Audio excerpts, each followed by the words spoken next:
Kantara chapter 1 movie చూడడం అయితే జరిగింది. నిన్న రాత్రి ప్రీమియర్స్ అయితే పడ్డాయి. సో మూవీ అయితే చూసేసాను. మూవీ చూసిన తర్వాత మనకు పార్ట్ 1 కన్నా పార్ట్ 2 ఎలా ఉంది, మనం ఇచ్చే హైప్కి కాంతారా మూవీ మన ఎక్స్పెక్టేషన్కి రీచ్ అయిందా లేదా, పాజిటివ్ ఏంటి నెగిటివ్ ఏంటి, ఓవరాల్గా ఇప్పుడున్న ప్రైస్ రేట్స్ ఎస్పెషల్లీ మనకు ఆంధ్రప్రదేశ్లో ప్రైస్ రేట్స్ అనేవి హైక్ అయితే చేశారు.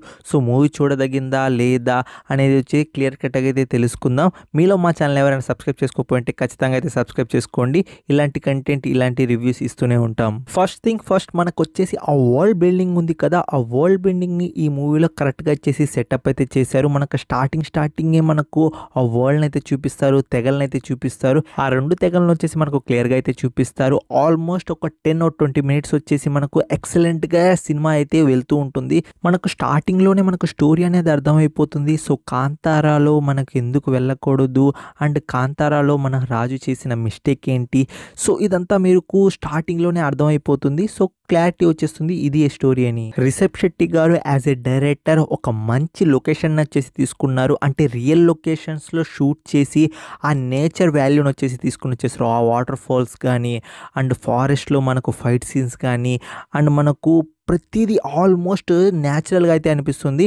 దాంట్లో సీజే వర్క్ అండ్ కొంచెం కలర్ గ్రేడింగ్ చేశారు. బట్ ఆల్మోస్ట్ ఆ బ్యూటీ రావడానికి కారణం ఏంటి అంటే మనకు రియల్ లొకేషన్స్లో ఈ మొత్తం మనకు తీయడం వల్ల చాలా న్యాచురల్గా అనిపిస్తుంది. పార్ట్ 1తో కంపేర్ చేసుకుంటే పార్ట్ 2లో వచ్చేసి మనకు ఆ గ్రాండియర్ వచ్చేసి ఎక్సలెంట్గా అయితే కనిపిస్తూ ఉంటుంది. అంతెందుకు లైన్ సీన్ ఒకటి ఉంటుంది ప్రీ ఇంటర్వ్యూల ముందు. సో ఆ లైన్ సీన్ చాలా న్యాచురల్గా అయితే అనిపించింది నాకు వచ్చేసి. రిషబ్ శెట్టి గారు ఫ్యాబులస్ యాక్టర్ అన్నమాట.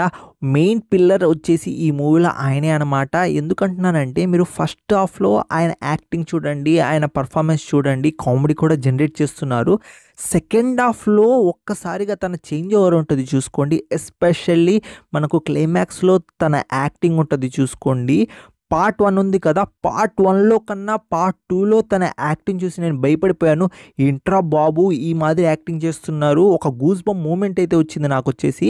సో మీరు కూడా థియేటర్లో ఎక్స్పీరియన్స్ చేసేటప్పుడు తన యాక్టింగ్ వచ్చేసి ఫిదా అయిపోతారు. అండ్ రుక్మిణి వసంత్ ఉన్నారు కదా, రుక్మిణి వసంత్ కూడా పర్ఫెక్ట్ రోల్ అయితే పడింది.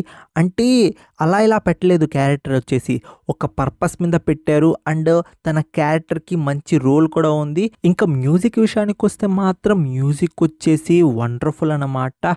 సేమ్ పార్ట్ 1లో ఈ మ్యాజిక్ చేసిందో పార్ట్ 2లో కూడా డబల్ అయితే చేసింది. మీ సోల్ వచ్చేసి బయటికి వస్తుంది. మళ్ళీ వినాలి అనిపించే ఆ బ్యాక్గ్రౌండ్ మ్యూజిక్ ఉంటుంది కదా, ఆ సీన్కి వచ్చేసి కుమ్మి అవతలేసారు. మీరు జస్ట్ ఎక్స్పీరియన్స్ చేయండి థియేటర్లో ఆ సీన్కి, ఆ బ్యాక్గ్రౌండ్ మ్యూజిక్కి. యాజ్ ఏ డైరెక్టర్ మనకు రిషబ్ శెట్టి గారు ఆ world building and stunning visuals and fight scenes ప్రతిదీ వచ్చేసి ఎక్సలెంట్గా అయితే సెటప్ అయితే చేసేసారు. బట్ వచ్చిన నెగిటివ్ ఏంటి అంటే మనకు మూవీ ఫస్ట్ హాఫ్ ఉంటుంది కదా, ఫస్ట్ హాఫ్ స్టోరీ బిల్డప్ కోసం టైం అయితే తీసుకున్నారు కదా, ఆ టైం తీసుకునే ప్రాసెస్లో మూవీని వచ్చేసి స్లో అయితే చేశారు. ఎస్పెషల్లీ ఫస్ట్ హాఫ్ ఇంత డ్రాగీగా ఉంది. ఇంకా మెయిన్ పాయింట్ ఎప్పుడు వస్తుంది అనిపిస్తూ ఉంటుంది. ప్రీ ఇంటర్వెల్ నుండి మన ఇంటర్వెల్ వరకు ఎక్సలెంట్గా అయితే ఉంది. బట్ మధ్యలో ఉంది కదా ఈ లవ్ ట్రాక్ అండ్ జైన్లో కొన్ని కామెడీ సీన్స్ ఉంటాయి, అవన్నీ అంత వర్కౌట్ అయితే కాలేదు. అండ్ మూవీని వచ్చేసి స్ట్రెచబుల్గా అయితే కొంచెం స్ట్రెచ్ చేసినట్టు అనిపించింది. సో మెయిన్ పాయింట్ నుండి కొంచెం మిస్లీడ్ అయినట్టు అనిపించింది. సో నాకు ఫస్ట్ హాఫ్లో అనమాట. ఇంకా సెకండ్ హాఫ్లో మళ్ళీ కొంచెం మనకు గేరప్ అనేది అయిపోతుంది. మెయిన్లీ వచ్చేసి మనకు విలన్ క్యారెక్టర్ వచ్చేసి రూత్లెస్గా పవర్ఫుల్గా ఉంటే మనం సీన్తో వచ్చేసి చాలా ఇంటెన్స్గా అయితే కనెక్ట్ అవుతాం. బట్ ఇక్కడ వచ్చేసి మనకు విలన్ క్యారెక్టర్ వచ్చేసి అంత ఇంపాక్ట్గా అయితే నాకైతే అనిపించలేదు. అంటే మనకు స్టార్టింగ్ నుండే మనకు ఆ క్యారెక్టర్ అంత ఇంపాక్ట్గా అయితే అనిపించదు. ఇంకా ఏమన్నా విలనిజం సీన్ వచ్చినప్పుడు వీడిది ఉందలే అయిపోతాడు మన హీరో చేత, ఆ ఒక ఫీలింగ్ అయితే వచ్చింది. ఇంకా ఫస్ట్ హాఫ్ విషయానికి వస్తే మనకు మూవీ వచ్చేసి ఫస్ట్ హాఫ్ ఒక 20 minutes ఉంటుంది. 20 minutes ఎక్సలెంట్గా అయితే ఉంటుంది. అంటే మనకు స్టోరీ బిల్డప్ కోసం మనకు స్టోరీ అనేది నరేట్ అయితే చేస్తారు, అది ఎక్సలెంట్గా అయితే ఉంటుంది. దాని తర్వాత మూవీ చాలా స్లోగా అయితే వెళ్తూ ఉంటుంది. అంటే మనకు ఆ రూరల్ బ్యాక్గ్రౌండ్, మన హీరో క్యారెక్టర్, ఇదంతా కామెడీ జనరేట్ చేయడం, ఇదంతా మనకు నార్మల్గా చాలా సిల్లీగా వెళ్ళిపోతూ ఉంటుంది. మూవీ ఫ్లాట్ అయిపోతుంది అక్కడ. దాని తర్వాత ప్రీ ఇంటర్వెల్ వస్తుంది. ప్రీ ఇంటర్వెల్ దగ్గర మళ్ళీ హై మూమెంట్ వచ్చేస్తుంది.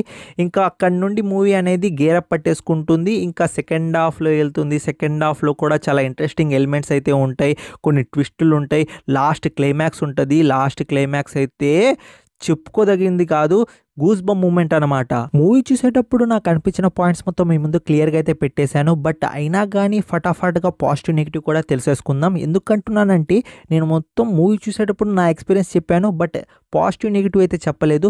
మెయిన్ పాజిటివ్ వచ్చేసి మనకు interval bang and story telling, cinematography, ఫారెస్ట్లో చేసిన రియల్ లొకేషన్స్, ఫైట్ సీన్స్, అలానే ప్రతిదీ వచ్చేసి మీకైతే ఎక్సలెంట్గా అయితే ఉంటుంది. ఎస్పెషల్లీ సెకండ్ హాఫ్లో మనకు క్లైమాక్స్ పోర్షన్ ఉంటుంది. క్లైమాక్స్ పోర్షన్ వచ్చేసి అన్ప్రిడిక్టబుల్ అండ్ ఒక ట్విస్ట్ కూడా ఉంటుంది. ఆ ట్విస్ట్ నేను వచ్చేసి రివీల్ అయితే చేయను. లైన్ సీన్ ఉంటుంది, యాక్షన్ బ్లాక్స్ ఉంటాయి. సో కావాల్సినన్ని గూస్ బంప్ మూమెంట్స్ అయితే ఉంటాయి. అయినా కానీ మూవీలో వచ్చేసి మనకు స్లో నరేషన్ అయితే కనిపిస్తూ ఉంటుంది అండ్ బోరింగ్ లవ్ ట్రాక్ అయితే ఉంటుంది. కొన్ని సీన్స్ మనకు అక్కడ అనవసరమైనవి దాన్ని స్ట్రెచ్ చేసినట్లయితే అనిపిస్తూ ఉంటుంది.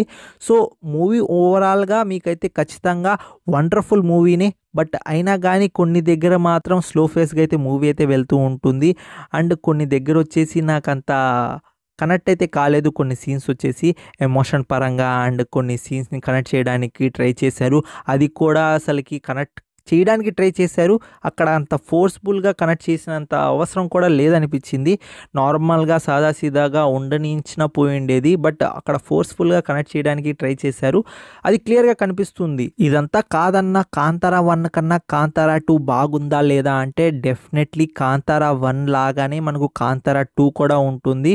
బట్ చెప్పాను కదా, కొంచెం స్లో ఫేస్ ఉంటుంది అండ్ కొన్ని పీక్స్ మూమెంట్ ఉంటాయి. అంటే మీరు పార్ట్ 1లో చూసినా మనకు పార్ట్ 1లో క్లైమాక్స్లో ఒక్కటే మనం హైగా అయితే మూమెంట్ అయితే ఫీల్ అవుతాం. బట్ ఇక్కడ వచ్చేసి మీకు ఇంటర్వెల్ ముందు, ప్రీ ఇంటర్వెల్ ముందు ఒక సీన్ ఉంటుంది, లైన్ సీను, అక్కడ స్పార్క్ వచ్చేది, అదంతా మీరైతే ఫీల్ అవుతారు. అండ్ ఇంటర్వెల్ దగ్గర సూపర్గా అయితే నచ్చద్ది.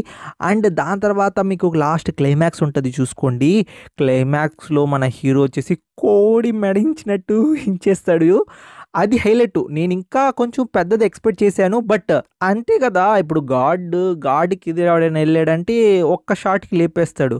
సో ఓవరాల్గా నా కంక్లూజన్ ఏంటి అంటే మూవీ ఈజ్ గుడ్, థియేటర్లో చూడదగిన మూవీనే. బట్ నా డౌట్ ఏంటి అంటే మనకు ఆంధ్రప్రదేశ్లోనే ఎందుకు మనకు టికెట్ రేట్స్ ఇంత పెంచారో అర్థం కావడం లేదు. కర్ణాటకలో లేదు, తమిళనాడులో లేదు, ఏ ఇదర్ స్టేట్లో కూడా లేదు. చెప్పాలనిపించింది చెప్పాను. సో మూవీ ఓవరాల్గా ఎలా ఉందో మీకు క్లియర్ కట్గా నేను ఎక్స్ప్లెయిన్ చేశాను అనుకుంటున్నాను. సో నేను చెప్పిన పాయింట్స్ని ఆధారంగా పెట్టుకొని మూవీకి వెళ్ళాలో లేదో మీరైతే డిసైడ్ చేయండి. ఇంకా ఈ మూవీకి నా పర్సనల్ రేటింగ్ వచ్చేసి 7.1 అయితే ఇస్తాను అవుట్ ఆఫ్ 10కి. ప్లీజ్ గైస్, ఇంకో చిన్న రిక్వెస్ట్, నా రివ్యూ మీకు ఎలా అనిపిస్తుందో ఖచ్చితంగా జెన్యూన్గా అయితే చెప్పండి. నేను ఇంప్రూవ్ అవ్వాలా లేకపోతే నా రివ్యూ గుడ్గానే ఉందా, ప్రతిదీ అయితే ఎక్స్ప్లెయిన్ అయితే చేయండి. నేను చాలా హ్యాపీగా అయితే ఫీల్ అవుతాను. మీ ఫీడ్బ్యాక్ తీసుకొని నేను ఇంప్రూవ్ అవ్వడానికి అయితే ట్రై కూడా చేస్తాను. నా వీడియోస్ కానీ మీకు నచ్చినట్లయితే ఖచ్చితంగా లైక్ అండ్ సబ్స్క్రైబ్ చేసుకోవడం మాత్రం మర్చిపోకండి. నెక్స్ట్ వీడియోతో కలుసుకుంటాను. Take care, bye bye, see in the next video friends.